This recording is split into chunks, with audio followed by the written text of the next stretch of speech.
आप सभी भाई बहनों का आध्यात्मिक ज्ञानात्मक चैनल की संध्या बेला ज्ञान कक्षा में एक बार फिर स्वागत है। आज की चर्चा का विषय है तमोगुण दिन में छिपकर ही हमला करता है। और साथ में हमने देखिए एक प्रश्न चिन्ह सफेद रंग से लिखा है। देखिए ये सभी स्थितियां बहुत ही सूक्ष्म स्तर पर आपको हमें समझनी चाहिए, क्योंकि प्रकृति के 3 गुणों की रहस्यमय स्थिति को जब तक आप और हम ज्ञान पूर्वक समझते नहीं हैं, हम तो बार बार आप भाई बहनों से विनती करते रहते हैं कि गीता का 13वां 14वां अध्याय बार बार पढ़ते रहो, क्योंकि प्रकृति की स्थितियों को 3 गुणों के लक्षणों को जब तक आप और हम समझते नहीं है। देखिए शास्त्र तो स्पष्ट शब्दों में बार बार कहते रहते हैं तमोगुण रजोगुण दोनों गुण बांधते हैं, ये बंधनदायक है, जबकि मुक्तिदायक तो केवल सतोगुण है। इसलिए तो शास्त्रों में कहा गया सत्संग करो सत्संग करो। और हम तो बार बार कहते रहते हैं रात को मौनात्मक स्थितियों से बचो, वो एक तामसी स्थितियां हैं, और ब्रह्म मुहूर्त में उठो। किस लिए? ताकि आपका हमारा जो एक सत्संग की स्थितियां हैं, सात्विक स्थितियां, वो मजबूत हो, ज्ञान में स्थितियां मजबूत हो। क्योंकि सतोगुण की शुद्धतम स्थिति सूर्य निकलने से पूर्व के 2 घंटे 40 मिनट, जिसको हम ब्रह्म मुहूर्त कहते हैं, उस स्थिति विशेष में विशेष स्तर पर आपके समक्ष होती है। उस स्थिति विशेष का आपको हमें लाभ उठाना चाहिए, क्योंकि उस स्थिति विशेष में तमोगुण सो चुका होता है। देखिए तमोगुण को आज हमने एक हमला के साथ दिखाया है, जबकि दिन में छिपकर ही ये शब्दों का इस्तेमाल करते हुए इसमें कुछ विशेष ज्ञान छिपा है। देखिए दिन में ये जो राजसी स्थितियां होती हैं, राजसी स्थितियों का अभिप्राय संसारी स्थितियों से है। संसारी स्थितियों का अभिप्राय 5 विषय भोगों की स्थितियों से है। इन 5 भोग्य विषयों की स्थितियों के कारण ही मनुष्य भर भर तमोगुण में भी गिरते हुए कोई लज्जा महसूस नहीं करता। देखिए जब जब हम कानून का भी उल्लंघन करते हैं, उस स्थिति विशेष में भी पीछे का कारण आपके हमारे बिगड़े हुए भोग विषय होते हैं।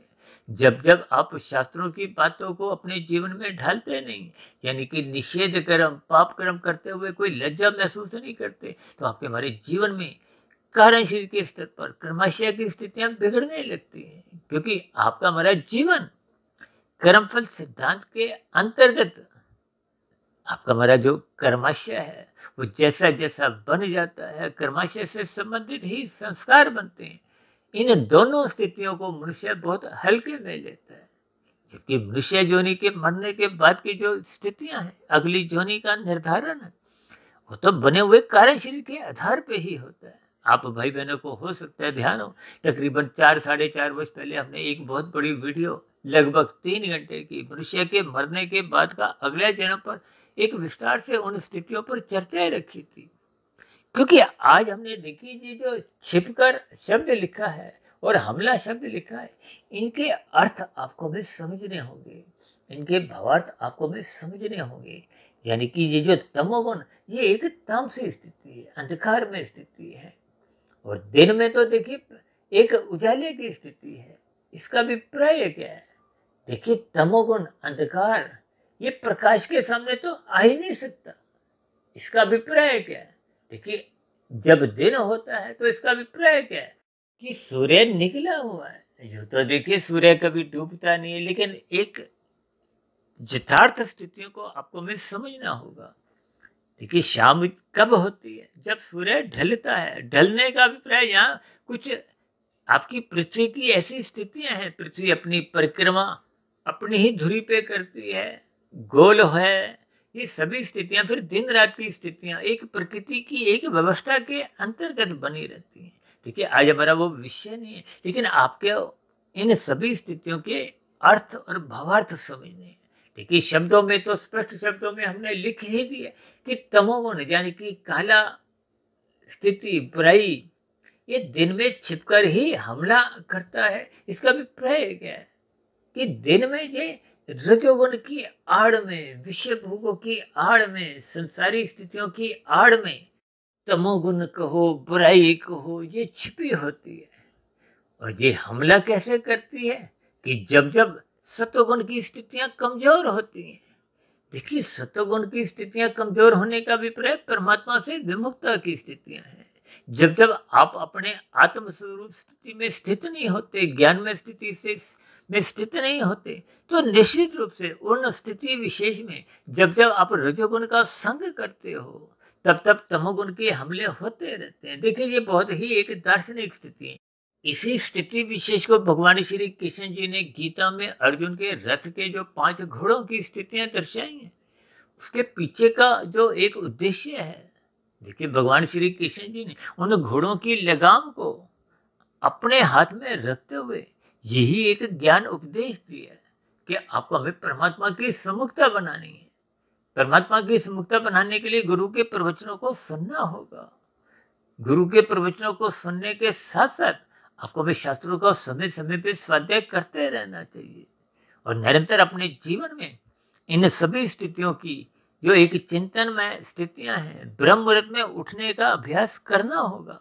क्योंकि जब तक हम श्रद्धापूर्वक सत्संग नहीं करते, गुरु के प्रवचनों को सुनते नहीं, सात्विक साहित्य को पढ़ते नहीं, तो फिर आपके हमारे जीवन में ये ज्ञान का दीपक जल नहीं पाता। उस जले हुए दीपक की एक रक्षा के लिए, ज्ञान में स्थिति मजबूत बनाने के लिए आपको में ब्रह्म मुहूर्त में उठना अनिवार्य है। हम तो बार बार कहते हैं कि श्रद्धापूर्वक सत्संग करो, यानी कि गुरु के प्रवचनों को सुनो, शास्त्रों का स्वाध्याय करते रहो। ये सभी स्थितियों की पुनरावृत्ति, चिंतन मनन की स्थितियां, एक मंथन की स्थितियां ब्रह्म मुहूर्त समय विशेष में करो, क्योंकि वो एक सत्वगुण की शुद्धतम स्थिति है। उस स्थिति विशेष में देखिए तमोगुण सो चुका होता है, यानी कि बुराई सो चुकी है और संसारी स्थितियां, राशि स्थितियां, विषय भोगों की स्थितियां अभी जगी नहीं है। उनका आकर्षण अभी अपना एक प्रभाव नहीं दिखा रहा। तो फिर ऐसी स्थितियों में वो किए गए सत्संग का मंथन करते करते आपको हमें कारण शरीर में शुभ संस्कार बनाने होते हैं, क्योंकि बिना शुभ संस्कार बनाए मन बुद्धि में अच्छे विचार आते ही नहीं है। देखिए, अच्छे विचार जब तक नहीं आएंगे, अच्छे विचारों का अभिप्राय वृत्तियों से है, क्योंकि मन बुद्धि के स्तर पर वही स्मृतियां आती हैं जो कारण शरीर में पहले एक जुड़ चुकी है, संग्रहित है। उन्हीं की स्थितियां ही मन बुद्धि के स्तर पर आती हैं। उन्हीं का ही प्रभाव जो नए आप दृश्य देखते हो। देखिए, नया का अभिप्राय क्या है कि संसार में आप रहते हो, संसारी स्थितियां आपके समक्ष इर्द गिर्द घूमती रहती हैं। तो फिर उन स्थितियों पर आपके हमारी जो प्रक्रिया होती है, उसके पीछे का कारण आपके हमारे बने हुए कारण शरीर में संस्कारों की स्थिति है। और कारण शरीर की जो संस्कारों की स्थिति है केवल वर्तमान जीवन की ही नहीं है, वो भूतकाल में जो जो हम मनुष्य जीवन में बना चुके थे। देखिए, अच्छे संस्कार बनते हैं सत्संग करने से और बुरे संस्कार बनते हैं विषय भोगों का अमर्यादित संग करने से। तभी तो त्रेता युग में प्रभु श्री राम जी ने विभिन्न प्रकार की मर्यादाएं अपने जीवन में ढालने का एक ज्ञान उपदेश दिया था। लेकिन मनुष्य इन सभी स्थितियों को शाब्दिक स्तर पर ही सुनता है, अपने व्यवहारिक जीवन में इनको एक व्यवहार में नहीं लाता। व्यवहार में नहीं लाने का अभिप्राय अपने आचरण में नहीं लाता, अपनी दिनचर्या का हिस्सा नहीं बनाता, जिसके फलस्वरूप देखिए आपके हमारी राशि स्थितियां मजबूत होती हैं। और रजोगुण का संग जब जब आप बिना सत्वगुणी छाते के करते हो, तो ये रजोगुणी भोगों की जो वर्षा है उसमें आप और हम भीगने लगते हो। भीगने का अभिप्राय क्या है कि धीरे धीरे आप फिर वो जो गहरे तल पे उतर जाते हो, भोग विषय अमर्यादित हो जाते हैं, तो फिर आप तमोगुण में गिर जाते हो। यानी कि वो राशि स्थितियों में ही वो जो संसारी स्थितियां दिन में आप संग करते हो, उनमें फिर वो जो रजोगुण छिपा हुआ था वो आप पे हमला करता है। बुराई कहो, काम, क्रोध, लोभ, मोह, अहंकार, ये विकार वो आपके हमारे मन बुद्धि के स्तर पर राज्य करने लगते हैं। क्यों? क्योंकि ये विषय भोगों की स्थितियों को देखिए, जितने भी दुष्प्रभाव हैं वो तमोगुण के द्वारा ही आपके हमारे भीतर प्रवेश करते हैं। पहले मन बुद्धि के स्तर पर प्रवेश करते हैं। देखिए, पहले तो ज्ञानेंद्रिय द्वारा आपको हमें दिखते हैं, वो अपना एक स्थान बनाते हैं। फिर वो मन बुद्धि के स्तर पर पहुंचे जाते हैं।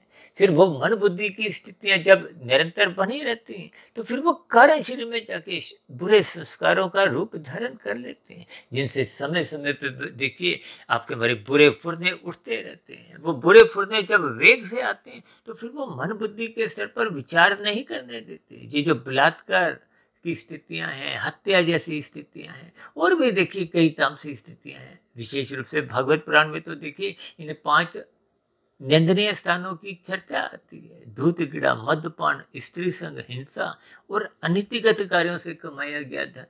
जब इन सभी स्थितियों का मनुष्य संग करता है तो इसका अभिप्राय क्या है? देखिए, जब दिनचर्या में ये सभी स्थितियां बनी रहती हैं तो इन सभी स्थितियों में ही तो तमोगुण का एक वास है। यही कारण है कि देखिए तमोगुण दिन में यानी कि विषय भोगों की स्थितियों में छिपा होता आप पे हमला करता रहता है, यानी कि बुराई आपके हमारे अंतःकरण में प्रवेश होती रहती। इसलिए तो बार बार कहा गया है सत्संग करते रहो। सत्संग करने से सात्विक स्थिति मजबूत होती है, बुद्धि रूपी जो एक बल्ब है वो जगा रहता है, तो फिर मन पर नियंत्रण बना रहता है। मन विषय भोगों की गलियों में फिसलता नहीं है। यानी कि तमोगुण ये जो बुराई है ये सतोगुण के रहते प्रवेश कर नहीं पाती और आपके हमारे राशि स्थितियां बिगड़ती नहीं है, क्योंकि अब सतोगुण ने रजोगुण का हाथ पकड़ा हुआ है। तो फिर रजोगुण अमर्यादित होता नहीं, यानी कि जब रजोगुण अमर्यादित नहीं होता तो तमोगुण का प्रवेश उसमें हो नहीं पाता। देखिए, इन सभी स्थितियों के भावार्थ आपको मैं ज्ञान पूर्वक समझने होंगे। इसलिए आज हमने देखिए वीडियो का बहुत ही सरल नाम रखा है कि तमोगुण दिन में छिपकर ही हमला करता है, क्योंकि अंधकार प्रकाश के सामने आ ही नहीं सकता। ये तमोगुण अज्ञानता की स्थिति है, अंधकार की स्थिति है। और प्रकाश का अभिप्राय क्या है? ज्ञान से है, सत्वगुण से है। इन सभी स्थितियों को देखिए हमने एक भावार्थ रूप में समझाने का एक विशेष प्रयास किया है, या यूं को कि दार्शनिक स्थितियों पर कुछ विशेष दृष्टिकोण से रजोगुण और तमोगुण की स्थितियों पर प्रकाश डाला है। देखिए, जैसे तमोगुण को हम बार बार अंधकार से जोड़ते हैं तो रजोगुण को आप धुंध से जोड़ सकते हो। अंधकार और धुंध ये दोनों ही सूर्य के प्रकाश से भागती है।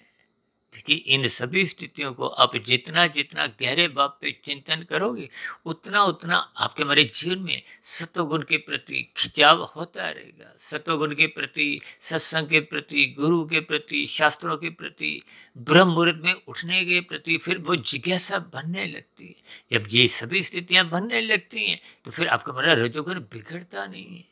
जब रजोगुण बिगड़ता नहीं है तो फिर तमोगुण का किसी भी प्रकार के कोई हमला नहीं होता। तमोगुण आपके हमारे जीवन में प्रवेश नहीं करता। तो ऐसी स्थितियों में हम कानून का उल्लंघन भी नहीं करते और शास्त्र विरुद्ध भी कोई ऐसा पापकर्म नहीं करते। तो ऐसी सभी शुभ स्थितियां आपके हमारी तभी बन पाती हैं जब हम ज्ञान का दीपक, सत्संग की स्थिति अपनी मजबूत बनाते हैं। ऐसी शुभ स्थितियां यानी कि ऐसी सात्विक शुभ स्थितियां आपके हमारे जीवन में भी बने, ताकि हम तामसी या तमोगुणी हमलों से भी बच जाएं, बुराइयों से भी बच जाएं, ताकि आपका हमारा सूक्ष्म शरीर, कारण शरीर बिगड़े नहीं, मिला हुआ जीवन सफल हो, सार्थक हो। इन्हीं शुभकामनाओं के साथ चर्चा विशेष का अब यहीं विश्राम देते हैं। कल सुबह फिर मिलते हैं ब्रह्म मुहूर्त ज्ञान उपदेश कक्षा में। तब तक आप अपने आध्यात्मिक मित्र सुधीर भाटिया फकीर को इजाजत दें। आप सभी भाई बहनों को बहुत बहुत शुभ रात्रि। और सुबह ब्रह्म मुहूर्त में उठने के लिए, इन तामसी हमलों से बचने के लिए मेरी ओर से बहुत बहुत शुभकामनाएं। फिर भी चर्चा संबंधित कोई बात आपको समझ नहीं आई हो या मेरी कही गई बातों पर आपकी कोई आपत्ति हो, शिकायत हो, तो आपके प्रश्नों का, सुझावों का और शिकायतों का नीचे दिए गए कमेंट्स बॉक्स पर सदा ही स्वागत है। और आप सभी भाई बहनों का इस चर्चा विशेष को ध्यानपूर्वक सुनने के लिए बहुत बहुत धन्यवाद।